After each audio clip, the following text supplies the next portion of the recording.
Alright, so you guys are all traveling to the next town when you look over and see, all of you at the same time, a dragon. An absolutely massive, what you can all see to be a silver, gargantuan being ancient dragon.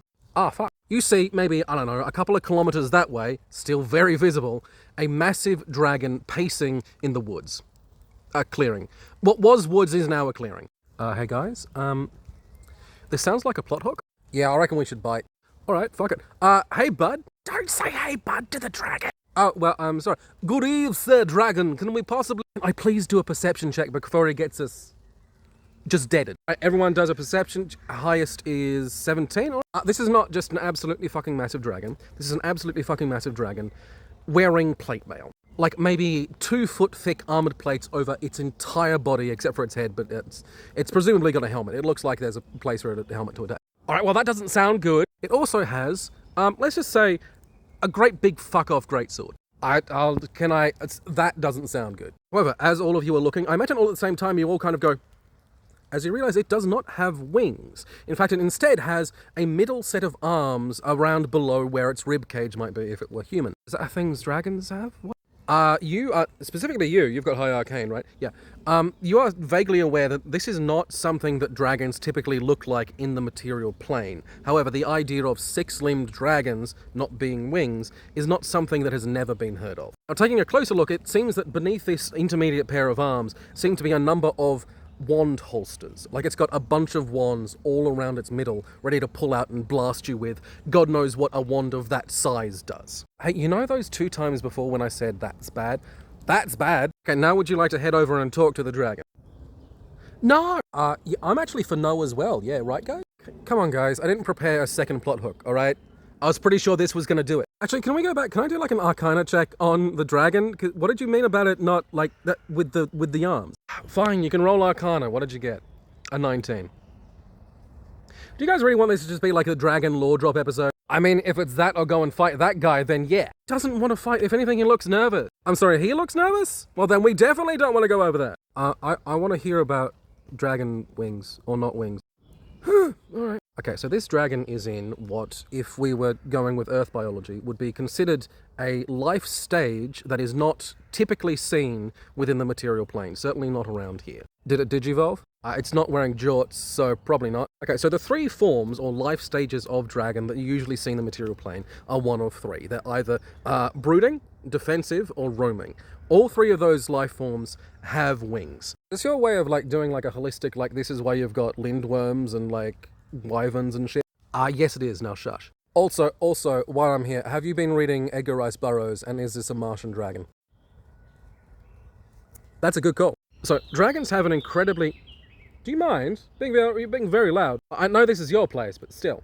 So, dragons have an incredibly complicated sort of mating process in like a legal sense. This is because it takes a lot, and I mean a lot of energy to actually lay the actual dragon eggs. While dragons are, in this setting, hermaphroditic, being they can be both male and female, it's actually a lot more complicated than that, but let's not. I can only make 10-minute videos while I'm out here. When 2 dragons, who love each other very much, or just want to enter into a birthing contract, will decide who is going to lay the eggs, and then ultimately be very, very drained, and then will need to go back to the ethereal plane to heal. And who is going to defend, guard, hatch, and then raise the kids, usually. Sometimes it's a both parents thing, often it's just one. It really depends, there's a lot going on here. Now, certain prominent dragon families, like the nobility of the dragons, have their own places within the ethereal plane. That's a puppy. Hello, puppy. So dragons from a prominent family may have a particular place in the ethereal plane that is defended by their clan, their family, whatever their particular family structure is, where they can lay their eggs, and because they're in their, particularly matching energy signature of the ethereal plane, their eggs will grow very, very quickly, and they will even go from the,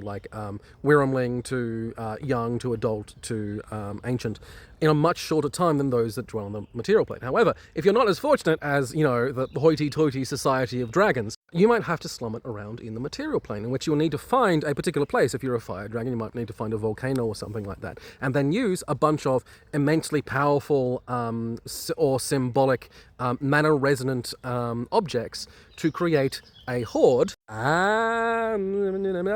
which will then focus all of that energy into the eggs, allowing them to grow more quickly. Now, a dragon egg without any of that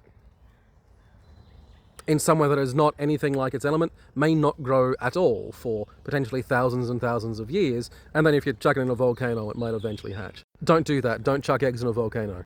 Don't chuck eggs in a volcano. Cool. Now, depending on the form that the contract takes, by the way, Dragon Lawyer, Dragon Milan, the matchmaker, but lawyers, but dragons. You'll bring honor to us all. Both dragon families will probably have some lawyers making sure that everything is done fairly, and they will pay into the hoard of the young couple. Kind of a dowry, kind of to give to each of the kids once they reach adulthood, so they can start their own. Hoards later on. It's a whole thing. In general, the brooding dragon will lay the eggs and then largely fuck off for a while. Then the defending dragon will stay and it will hatch. It also takes on a different body form. It's usually a lot spikier, generally a lot more dangerous.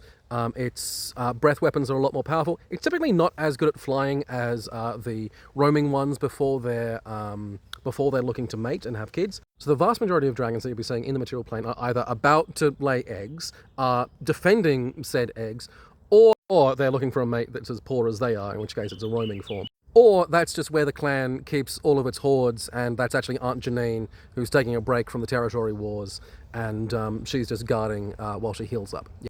In which case, she'll be in the dragon's epigenetic defense form as well. I put my blue eyes white dragon in defense mode. I don't know why. It's not really where they shine. So, this particular dragon, this silver dragon, absolutely covered in armor with a big fuck-off greatsword and a bunch of wands. Wands that are about as big as the fallen tree that I'm currently sitting on. He is in one of the forms that you would generally only see if you're already in one of the you really don't want to be there areas of the ethereal plane. Now, again, you're the one that made the very good Arcana. Thanks for that, by the way. You can tell, just by the fact that he's in this form, that he's here for a reason. He's on a job. This guy is clearly taking a break from his busy days of eating not insignificant demons to come and do whatever it is he's doing here. Would you like to ask him what he's doing here?